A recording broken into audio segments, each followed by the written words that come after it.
Last one is always the hardest, eh?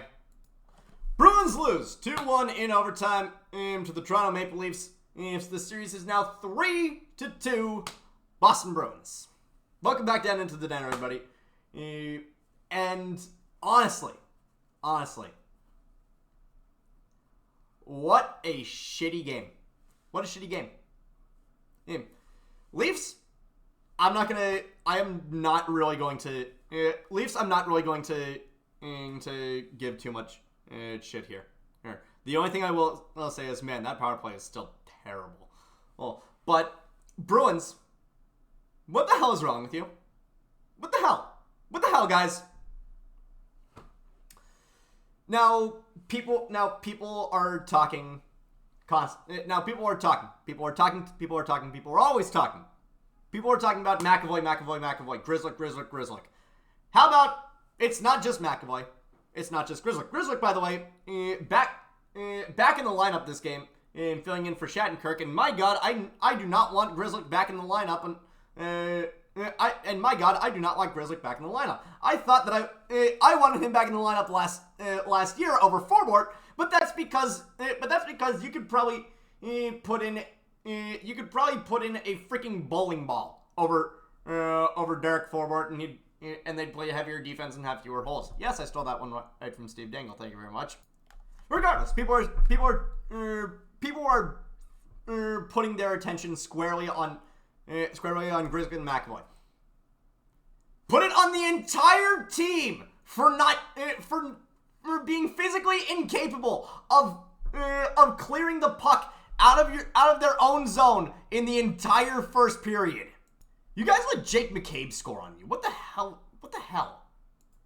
But I think that there is a bigger issue here. Heinen was in.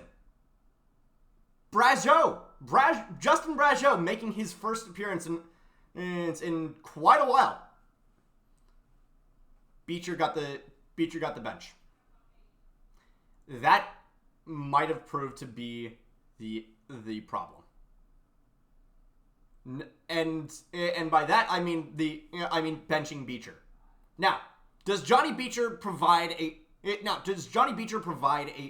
an offensive jolt on pure shooting power, on pure shooting ability to be an asset to this team? No. Johnny Beecher does not. Johnny Beecher, as much as I love him, does not necessarily have a scoring touch. But there's one thing that he brings that somehow we just got absolutely schooled by in this game. Face-offs.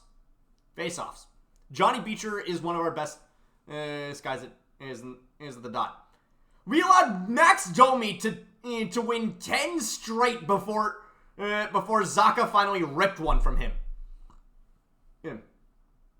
That honestly was the moment that I knew we were losing this game. I didn't want to admit to myself that we were losing this game, and because who wants to admit to themselves that their team is going to lose? But at the same time, when you lose in the trenches that badly, you are going to suffer. You're going to suffer for it. And there is, absolutely, I think that Jeremy Swayman was the better goaltender of the two tonight. And Sheldon Keefe may have just saved his job from a mid-series firing by starting Joseph Woll over Ilya Samsonov. The problem with Swayman being the better goalie is you can really only say that when both offenses are functioning as intended. The Leafs caved the Bruins in their own zone without Austin Matthews. Austin Matthews, the guy who almost scored 70 goals this season, and had a freaking virus or whatever the hell. Whatever it was, he wasn't on the ice for the better part of the third period on Saturday, and he was completely absent from this game. And the Leafs still ran the Bruins show for the first 20 minutes. Probably, honestly, the first 30. Now, I will say that there is also something to be said about the reffing here. That Carlo cross-check on Bertuzzi, Bertuzzi might have sold it a little bit. But the big one, the big one, I'm fine with us taking a penalty on that one. I'm fine with us taking a penalty on that one. But the one that pisses me off to no end, and Pontus Holmberg and Brad Marchand going for equal roughing penalties. And what you see is Pontus Holmberg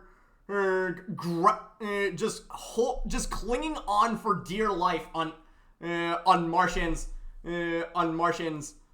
gloves, and just trying to fucking tackle the guy over and over again. And for what it's worth, Steve Kazari, I'm happy that you're healthy, but my God, you call a shit game. But I will not place this loss on the refs. I will not place this loss on the refs because the Leafs were without Austin Matthews, and you still got caved in your own zone. You still got caved in your own zone. Your offense couldn't do anything until the last 20 minutes. And you just kind of pissed away a winnable game. By the way, Albany's gummy bears, freaking amazing shit, really good during finals. But there are two other big things that I want to talk about tonight. David Pastrnak. I love this man. I think that he is. I think that this media circuit in Boston is a bit too rough on him. Because whatever Mike Felger wants to say about him, whatever Mike Felger wants to say about him, which by the way is nothing of, whatever Mike Felger says is nothing that should be taken seriously at all. Mike Felger has no idea what the hell he's talking about, and it still surprises me that people listen to him. Whatever Mike Felger wants to say about Pastrnak is whatever he wants to say, but Pastrnak provides far more utility to this team than Felger wants you to believe. But just because, Pastrnak, I will say this: DeBrusk, when he had a bit of a scoring slump, he made himself useful on defense. And for what it's worth, DeBrusk has evolved into quite possibly one of our best defensive forwards. Pasta tonight did not really have a great game. He did not have a great game. But he tried to make himself useful on defense, and it resulted in him taking a missile of a shot from, I think it was Marner, off the leg. Actually, no, right on the knee, which you kind of need those. And he was off the ice for a few shifts, and it looked like he was laboring pretty hard on it. Now he did come back. In the second period, and in the last minute, he and Morgan Rielly went at it. This is a level of aggression that I haven't seen from Pastrnak. Do I like it? Hell yeah. I love it when our players want to show that on the side of them.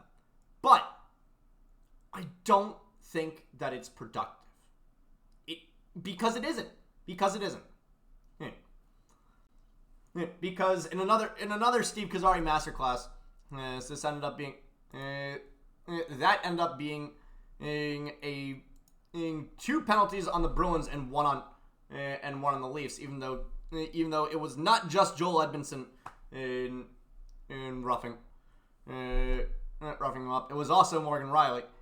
But at the same time, But like I said, I'm not putting this on the refs because you should be able to out-offense this Leafs team that is without their best goal scorer. Second piece I want to say. Trent Frederick. This might genuinely be the best 5-game stretch we've seen in Frederick's career. This is insane. What he is doing on the ice. Amazing. And he almost scored the game winner. He almost scored the game wizard. I almost said the game wizard. He almost scored the game winner. The problem with that is he tried to collect the puck instead of just putting it on net again. And Joseph Woll, my God, Joseph Woll, pretty good game from him.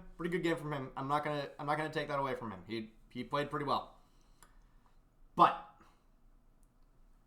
man, what a wasted performance from Frederick and Swayman. There's no better way to say it. You wasted one of the best performances we've seen from Jeremy Swayman this season. The way he saved that 2-on-1 with Domi and Bertuzzi, the way that he saved that Marner shot, insane. And then this defense couldn't do anything. We couldn't clear the puck. We could not give Jeremy Swayman anything. And he gave this team so much, and we could not give him anything. You still roll him for Game 6. He played amazing. Like I said, he gave you so much. Give back to him. Bulldog worked hard to defend this in the house. Give the boy a treat. Man. But honestly, Game 6, JVR's had a good playoff. JVR's has been pretty decent in these playoffs. Yes. And honestly, I'm not gonna lie. I was just about to say, take him out. No, keep JVR in. You keep JVR in. Brageau, I love his net front presence. Right now, Beecher. Right now, you need faith. Right now, well, if faceoffs continue to be a problem, and if by some chance we lose Game 6, put Beecher back in. And if this offense can get buzzing enough for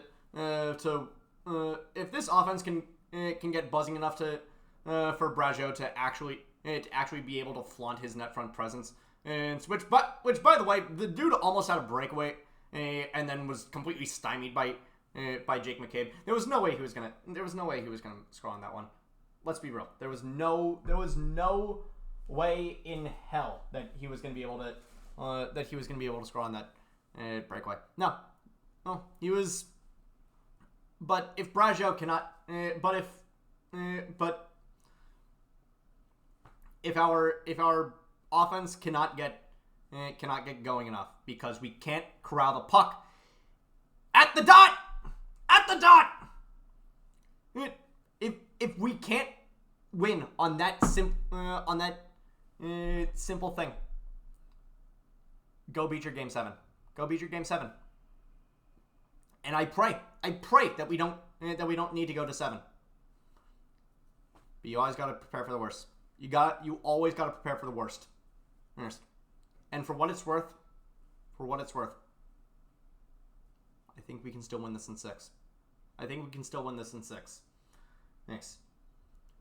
Now, no matter what, on the other side, Florida is rolling.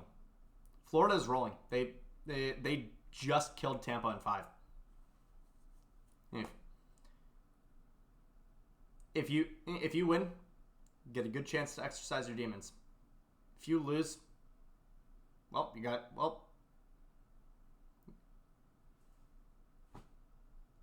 if you lose the series, man, this is gonna be. If we lose this series, honestly, it's gonna be.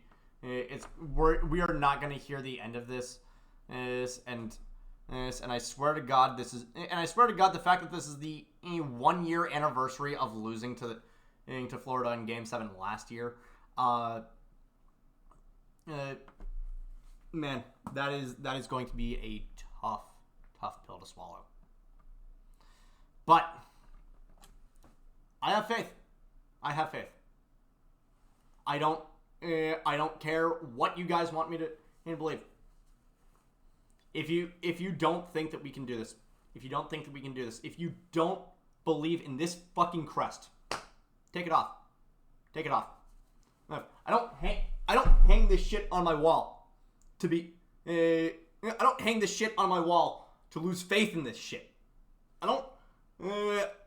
I believe in this team. I believe in this fucking crest.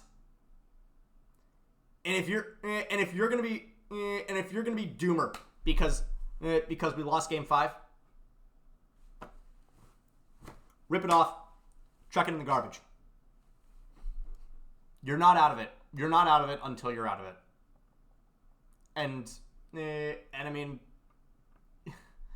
we saw that with Florida. We saw that with Florida last year.